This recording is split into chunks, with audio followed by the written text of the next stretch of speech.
कौन? मैं अंदर आ जाऊं अम्मा बापू? सो बिस्मिल्लाह। सो तो नहीं रही थी? काफी रात हो गई है, मुझे लगा शायद सो गई हूँ। मेरे लिए रात दिन एक बराबर है। इस कमरे में तो जैसे वक्त थम सा गया है। तो अगर आप इस कमरे से बाहर जाएंगी तो क्या जिंदगी चल पड़ेगी? जिनके साथ जिंदगी गुजारनी थी वो कहीं खो गए। यहाँ इंसान खुद को खो देता है और आप दूसरों की बात कर रही हैं। खैर, आपको पता है कि अम्मा मेरी शादी कराना चाह रही हैं। तो मैं नहीं करना चाहता हूँ शादी।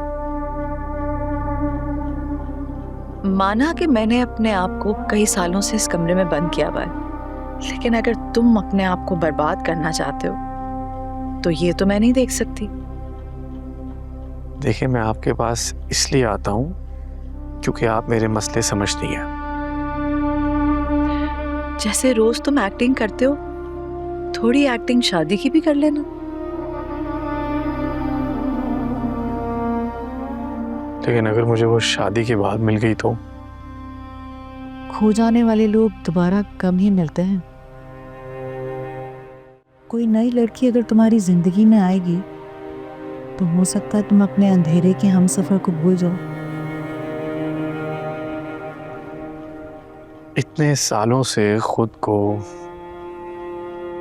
शोहर के इश्क में कैद करने वाली खुर्शीद आज ये सब कुछ कह रही है। मेरी बात और है। एक औरत का मर मिट जाना बहुत आसान होता है। मर चाहे भी तो फना नहीं हो सकता। उसकी बहुत सारी जिम्मेदारियां होती हैं, जिंदा रहने की बहुत सी मजबूरियां होती हैं। मुझे तो समझ नहीं आ रही क्या हो रहा है। कोई मेरा दुख दर्द समझ ही नहीं रहा। अरे तो ये डॉक्टर भी पता नहीं छुट्टियों से वापस कब आएगा। यही तो था आज।